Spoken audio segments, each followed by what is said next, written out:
I am Melissa, an 45-year-old woman, and I recently lost my husband, who is 49. We spent 22 years together and got married twice, first 14 years ago and then again 7 years ago. We started our life together again, but a few weeks ago we found out he had cancer. Soon after he passed away. At first I was in shock and it hurt a lot, but now I am slowly accepting it with time. I have begun to find peace holding on to our memories while looking forward to my own future. I still miss him deeply every day, and it hurts knowing I can't be with him anymore. I don't know if I will ever love someone as much as I loved him, but I'm a bit comforted knowing he is resting peacefully.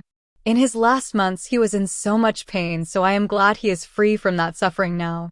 Last week we had his funeral. While there was a small sense of relief in my heart, the sadness was overwhelming. Honestly, my relationship with his parents wasn't good. We hadn't spoken in the last 10 years. At one point, my husband chose to cut ties with them and never talk to them again. There were many reasons for this. His parents only saw him as someone who could provide money and never showed him love or care. Because of this, my husband decided to cut them out completely. He also had a younger sister, Kimberly, who struggled with alcoholism, but it seemed his parents cared more about her than him.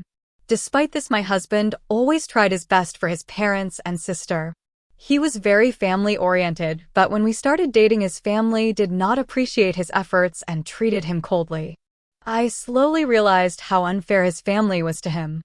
I often told him to think about his own feelings first, but he always forgave them, saying it was just how they were. I wanted to be kind because they were his family, but after we started dating, he began to change. He didn't just do whatever his parents said anymore. He started speaking up for himself. I told him, if your family treats you badly, maybe they're not the family you need. As time passed, he became more unhappy with how his parents treated him, which led to more arguments. His parents didn't understand why he was acting differently and thought I was the reason for the change. They believed I was trying to take him away from them, but their tricks didn't work. Instead, our relationship grew even stronger.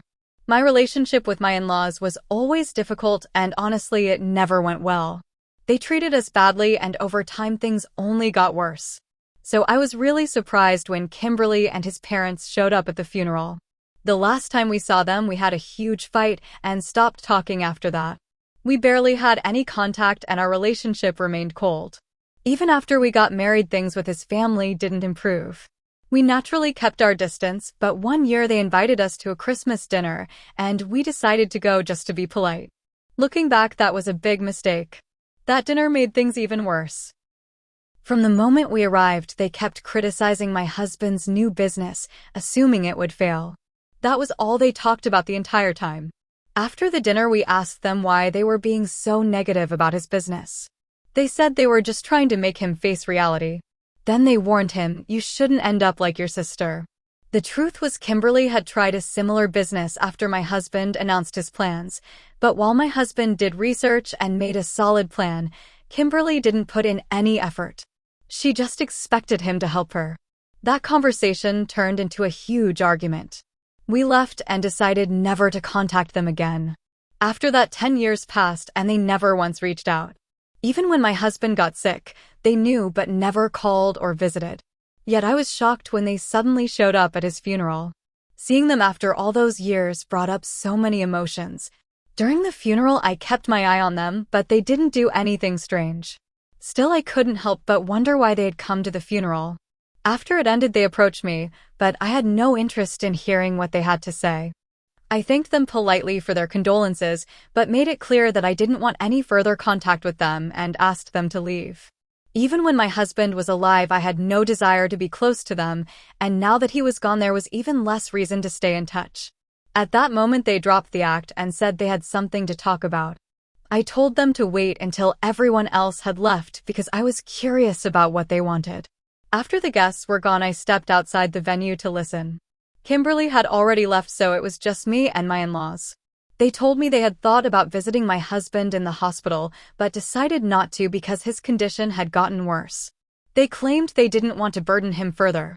To me, that was a weak excuse. He was dying and they still hadn't bothered to come.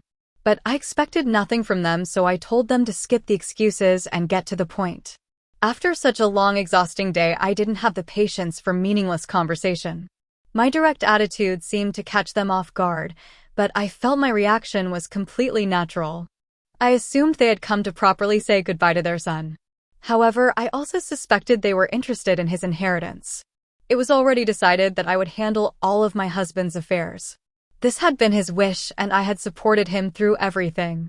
The legal paperwork had been completed as soon as we learned about his illness. When they finally brought up the topic, I told them straight up that they had no rights to anything.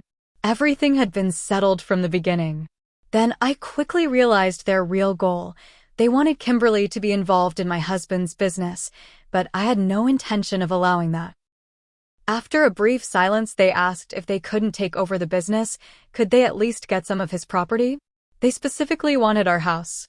My husband and I had put so much time and effort into designing it, yet they acted as if it should belong to them. Since they didn't own any real estate, they thought they could just take ours. They argued that the house was too big for me to live in alone and said they planned to move in while renting out their own home to make extra money. Hearing their request, I was completely shocked. After ignoring us for 10 years, suddenly showing up at the funeral and then asking for the house we built, it was beyond unacceptable. I felt furious and shouted at them to leave. I couldn't even stand to look at them. I already had so much anger towards them, and I was sure they felt the same about me. I had yelled at them twice before, so when I raised my voice again, they immediately snapped back saying, "We just want to have a calm discussion." I answered coldly, which they didn't like. They told me, "You should show more respect to your elders," but I quickly responded by pointing out that they had no respect for their own son. I accused them of acting like vultures, showing up right after his burial just to fight over his belongings. They were upset that I refused their so-called polite request and then threatened to sue for my husband's estate.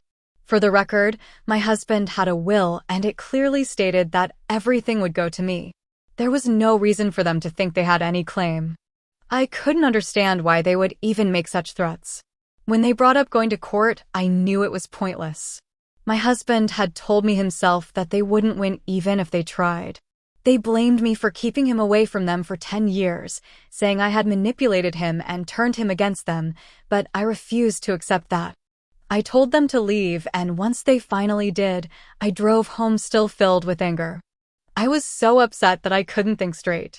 That's when I completely forgot about the video my husband had asked me to show them if they ever came to the funeral. I didn't remember it until I got home. A month before he passed away, we had prepared and recorded a video together. I knew it would be painful for them to watch, but it was something he wanted them to see. After resting for a few days, I decided I needed to confront them. I wanted to tell them the truth that their son had distanced himself from them not because of me, but because of how they treated him. A few days after the funeral, I made up my mind to contact them, but since neither of us was willing to reach out first, I decided to drive straight to their house and show them the video in person. When they saw me at their door, they were completely shocked. I stayed calm as I spoke, telling them that my husband had left something for them and I had come to show it. I could tell they wanted to shut the door in my face, but at the same time they were curious about what I had to say. Their curiosity won, so they let me in and we sat in the living room to watch the video together. My husband must have known his parents would cause me trouble after his death. That's why he made sure all legal matters were taken care of.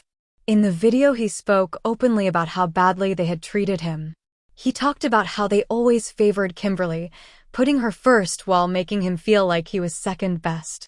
He also mentioned how terribly they treated him in high school and how they refused to pay for his college education, choosing instead to spend their money partying. But whenever Kimberly wanted something, they never hesitated to spend thousands on her. When he got his first job, they constantly compared him to Kimberly. At one point, she was earning slightly more, and they used that to belittle him. But what hurt him the most was how they dismissed his business plans, never believing in him. They never admitted their mistakes, and when he was diagnosed with cancer, they completely avoided talking to him. Now they had no right to complain to me. In the video, my husband made it clear that leaving them nothing was the most fitting choice. He told them not to show up in my life again, saying that since they had been absent for most of his life, his death shouldn't matter much to them either. He also said that to him his real family was not them, it was me. His words warmed my heart and tears fell from my eyes without me realizing it. By the time the video ended, his parents were completely speechless. I stood up calmly and said, "Even if you try to sue me, I will use this video as proof that my husband cut ties with you and left you nothing. You treated him terribly for years, and you have no one to blame but yourselves." I hoped they would understand that this had nothing to do with me influencing or manipulating my husband. But instead of accepting the truth, they blamed me. They accused me of being cruel for showing them the video while they were grieving. They even went as far as claiming I had used an editing app to change my husband's face in the video. They kept coming up with strange theories to avoid facing their own guilt. When I told them I didn't have to prove anything to them, they called me selfish and said I didn't deserve what my husband had left me. It was clear they were confused and didn't know what else to say. Since then, I've wondered if it was the right decision to show them the video. Even though they treated my husband poorly, they were still his family. A part of me regrets it. It's been a week since I went to their house and they haven't contacted me. The day I left, they were furious, accusing me of trying to hurt them on purpose. They also threatened to either drop the lawsuit or take legal action to contest the will. If they choose to go that route, they are free to do so, but it will be a waste of their time and money because they won't win anything. If they want to ignore the truth and go to court, I won't stop them. Since then, I've been busy every day and haven't had much time to think about it. Right now, my focus is on work.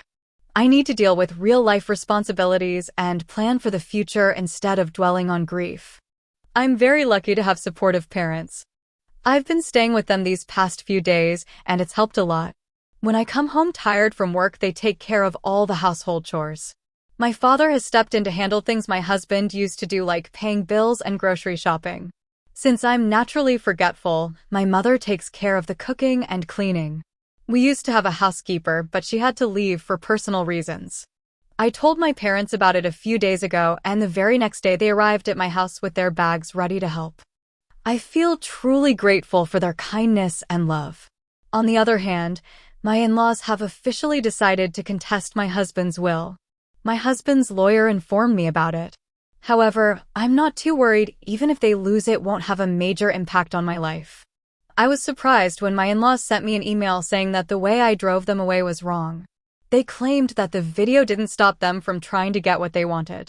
To them, everything my husband built should automatically belong to them because he was their blood relative before he was my husband. They believe they have a stronger right to his estate than I do. Not only do they feel entitled to his property, but they also think they should have a share in his business. However, the court makes decisions based on law, not emotions, so their sense of entitlement won't help them win the case. Thinking their email might be useful evidence, I forwarded it to my lawyer. I'm still living with my parents, and their support has been a huge help. They even offer to speak with my in-laws to try and settle things peacefully. As parents, they believe that talking things out might help, but I told them it's okay. I actually prefer for my in-laws to go through with the lawsuit. I know it will be a complete waste of time and money for them. My real goal is to let them drain their own resources. Over the past few weeks, friends and acquaintances have been reaching out to offer their condolences. Some who couldn't attend the funeral have checked in, and I've been busy responding to them while keeping up with work. I haven't had much time to process my emotions. However, the other day when I went to my husband's office to pick up some work documents, I was suddenly overwhelmed with tears. I missed him so much. I could picture him standing there, and I wished I could tell him how much I loved him and how lonely I felt. But the painful truth was that I would never be able to do that again. Right now, my only focus is making sure our business thrives. I keep my sorrow to myself because I believe working hard is the best way to honor my husband's memory. He always dreamed of us building a successful life together, and I am determined to make that dream come true. It's been about 3 weeks since my in-laws challenged the will, but there hasn't been much progress. However, something unexpected happened yesterday. I got a message from Kimberly. Honestly, I was surprised considering how little we've spoken and what her parents are trying to do. It felt strange for her to reach out. We were never close and we don't usually talk. Since I hadn't blocked her, her message came through directly. She said she wanted to talk and asked if she could come to my house. At first I felt uneasy and thought about refusing and blocking her right away, but after thinking for a moment, I decided to hear her out. It felt right to at least have a conversation with Kimberly, especially since she had made the effort to reach out. I also thought it might have something to do with her parents, so I replied and invited her over. Since my parents were home, I wasn't too worried. When Kimberly arrived, she was holding flowers and offered her condolences. She said she hadn't been able to express her grief at the funeral because of all the chaos and wanted me to know how deeply sad she was about my husband's passing. Her words were warm and sincere, which left me speechless. This was completely different from the selfish and loud person I remembered from family gatherings. She had clearly changed. She told me she had quit drinking several years ago, and I could see that in the way she carried herself. Then she got to the real reason she had come. She warned me that her parents were planning to hurt me and that it would be unpleasant. They had come up with a lie claiming my husband had borrowed money from them to start his business. They planned to say that I was refusing to give them anything because I owed them money. Since there was no contract, they couldn't take legal action. Instead, they were planning to spread these lies on social media. This plan was completely ridiculous, and I couldn't understand why they thought it would work, but thanks to Kimberly's warning, I was able to prepare and stop it before it happened. Kimberly then apologized. She told me that over the past few years, she had been trying to become a better person. She had wanted to reach out to us many times, but because of how she had treated her brother in the past, she never had the courage to do it. Now she regretted waiting so long. She knew it was too late. Her brother was gone. Suddenly, she broke down crying. I didn't know how to respond, but my father stepped in right away. He comforted her, made her some tea, and helped her calm down. By the time she was ready to leave, she seemed much more at peace. I reassured her that everything would be okay and told her that my husband would have appreciated her effort. Hearing that seemed to give her a little relief. Even if it had taken her a long time to realize her mistakes, I believe I did the right thing. At the very least, Kimberly was able to find some peace, something her parents couldn't do. Honestly, I no longer have any hard feelings toward her. I used to think the in-laws gave Kimberly special treatment and neglected my husband, but now I see that they didn't truly support either of their children. They spoiled Kimberly, but they never gave her real love. In the end, both of them were deprived of the care they deserved. I felt sorry for them. They should have had better parents and a more loving life. I told my lawyer about what Kimberly had shared with me. In the end, we decided not to act right away. Instead, we waited for the in-laws to post their lies online so we could use it as evidence in court. I also spoke with Kimberly, and she said she was willing to testify against her parents if needed. Everything was moving forward as planned. Eventually, the in-laws did make the post on social media. As soon as I saw it, I sent them an email warning that I would sue them for defamation if they didn't take it down. But honestly, I was hoping they would leave it up so we could use it against them. They quickly realized they were in a losing battle. Maybe knowing that Kimberly was on my side made them understand that they had no chance. They deleted the post right away, but they still insisted they weren't giving up on taking everything from me. By then, I was tired of dealing with them. I wished them luck and blocked their email. Now they can do whatever they want. It no longer affects me. I truly wish them well because at this point they need it. With Kimberly no longer supporting them, they are completely alone. I'll just watch from a distance and see how they move on from this.